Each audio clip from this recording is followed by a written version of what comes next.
Yeah, and speaking of that, people trying to do something differently. There is a new Freedom Flotilla that just departed from Barcelona to Gaza. For those who are not aware, there are going to be 50 ships that are heading that way. I just want to make sure I show it here. Yes, Greta Thunberg is one of the ones that is aboard. She's coming back again. I also understand actress Susan Sarandon may also be a part of this as well. I just want to show people those ships departing here.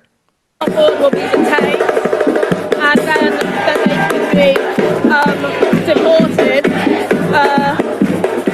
But there are so many more of them this time. Last time when Greta Thunberg was going in June, there were around 12 people that were detained. Now we've got 20 boats going from here. The others that will be there on the Mediterranean. So it is a much bigger challenge that they're putting out there. But certainly they're saying they need to do this because of the famine that we're seeing in Gaza, because of what they say is a man-made starvation. Of course, that's disputed by the Israelis. And she does break up a little bit there, I think, because of the streaming efforts.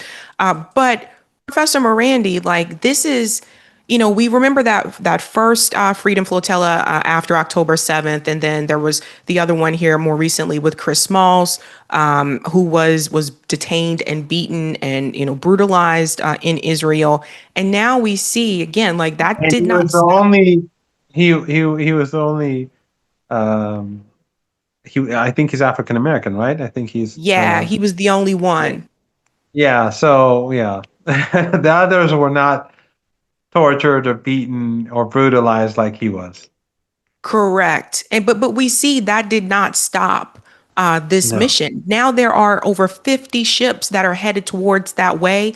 Greta Thunberg is back again. And they did reveal, I believe that Susan Sarandon is one of the people that I believe also may be aboard one of those ships. Again, someone who's an actress doesn't have to do this if they don't want to. They could just sit back and enjoy like this Hollywood life, but they choose to get involved. And she has protested against a number of issues prior to this as well. I think this says a lot, Professor Marandi. Now, obviously, Israel has already issued a response, and they said this time around, Greta Thunberg, they will be detained and treated inhumanely. But it's 50 ships, and I think it really does send a message that yes, we know you did what you did to Chris Smalls, but that is not going to stop us from trying to do what we're doing here. And I was actually surprised that Sky News covered this. Well, Sabrina, I think the most interesting thing about the clip that you showed was that these people did not look like the axis of resistance. They didn't look like Hezbollah in Lebanon. They didn't look like the Iranians or Ansarullah in Yemen. These were ordinary people in Europe. So there are two Europes. There are two Americas. One is this uncivilized elite that has been carrying out war and genocide for centuries, and they've been, against their own people, as we increasingly see nowadays. How their own people are being impoverished and wealth is being accumulated by fewer and fewer people. And then you see the ordinary, decent people who, when they see the truth, they take a stand. They take a stance. And that, I think, is something that is very encouraging. Those people did not look like Hezbollah.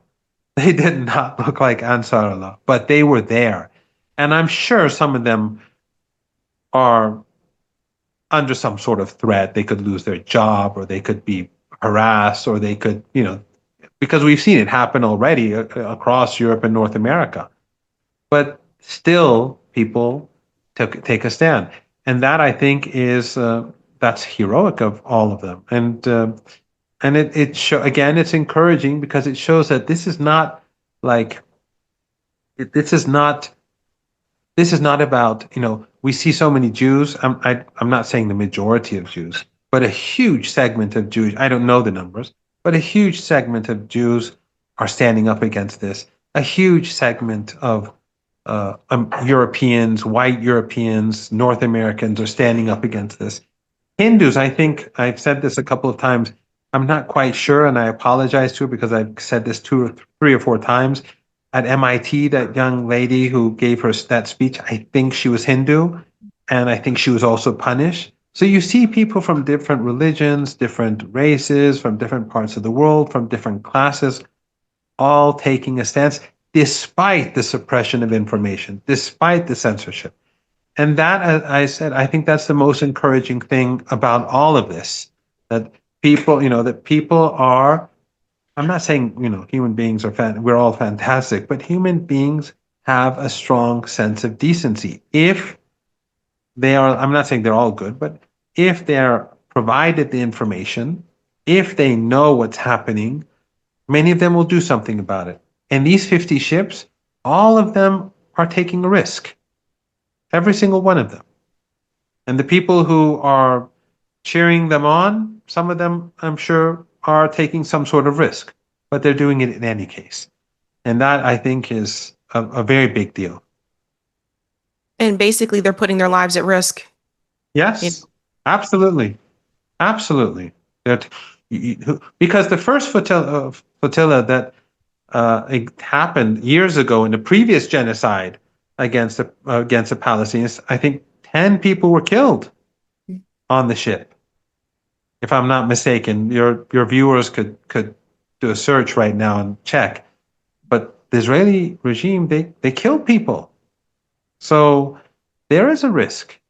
And even if some of them, even if they all survive, when they come back, who knows if they're going to continue to be able to work at their jobs, or if their companies may, you know, kick them out, or tell them not to come back to work anymore. A lot of people are taking some sort of risk, or they face challenges.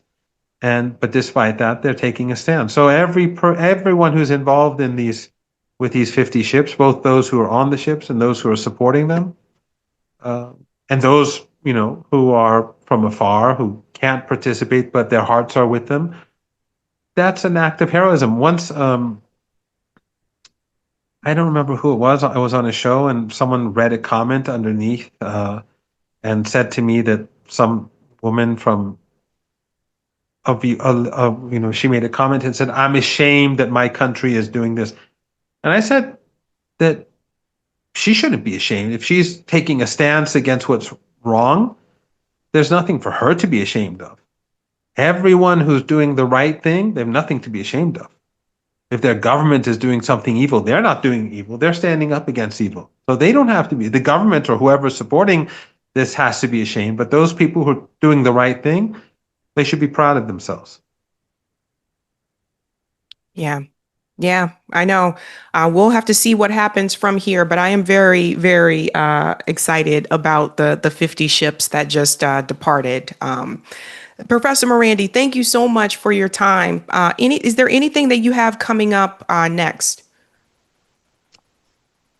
Not really. The semester begins soon, so I have to go back to class in a couple of weeks. So the end of summer. So yeah, I don't have, I don't have, I was in China a couple of weeks ago in Tianjin before the Shanghai Cooperation Organization conference. I was invited by Chinese television to do a show there for the SCO.